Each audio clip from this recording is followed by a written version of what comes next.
Batman's Mystery Casebook is a graphic novel for kids. It's a lot like Encyclopedia Brown or 1 Minute Mysteries. Batman comes across a crime or a mystery. He investigates for about 10 pages. Readers are challenged to solve the mystery on their own before the mystery solution is explained. There are 7 different cases in the book.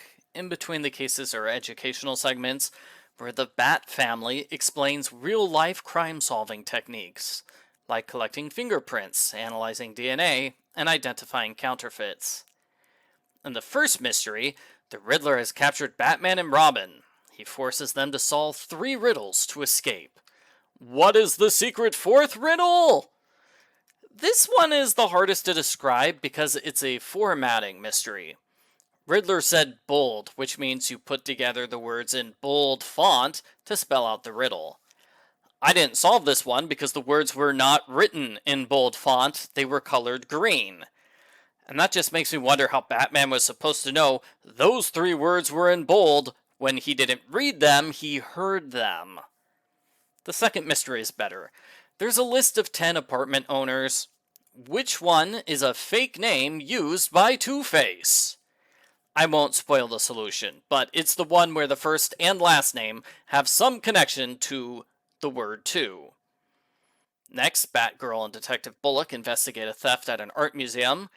Catwoman stole a solid gold statue, which is 2 feet tall.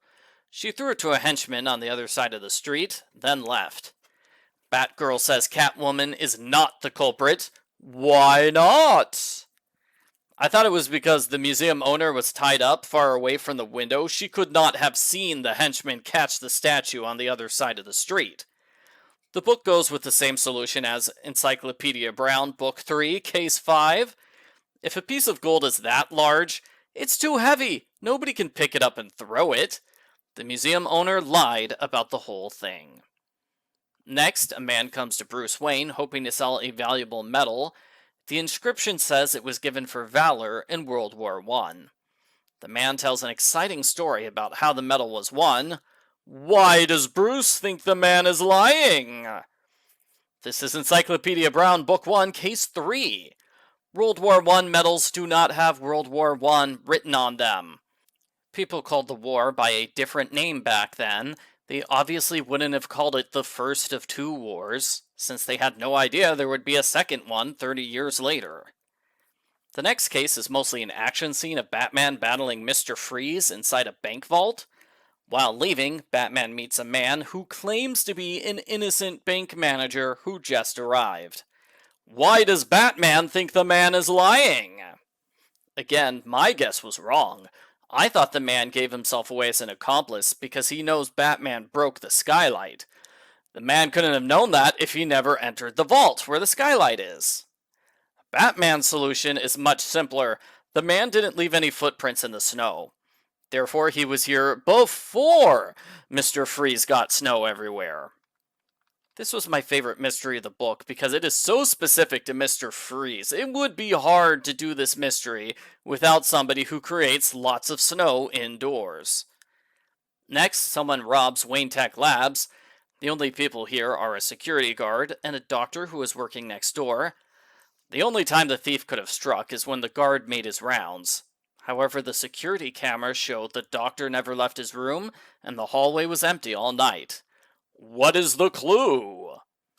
The guard made his rounds in the hallway, therefore security footage should not show an empty hallway the whole time.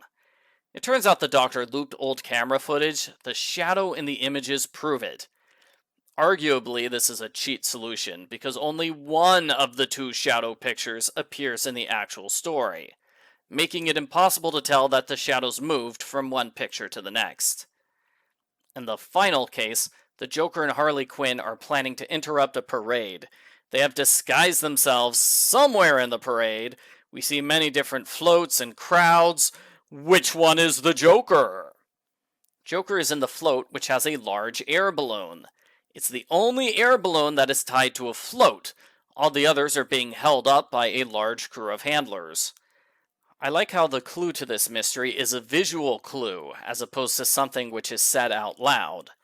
This is a graphic novel, unlike Encyclopedia Brown, So I think they should have leaned harder on having visual clues for the mystery solutions. Overall, I thought it was a good graphic novel for kids. It has a fun, playful tone, and the mysteries are a challenge. The educational segments are good, but I found myself skipping them entirely to get straight to the next mystery. I'm not a huge fan of the art style, but it gets the job done. I totally recommend this graphic novel to anyone who likes Encyclopedia Brown and Batman. I give Batman's Mystery Casebook an 8 out of 10.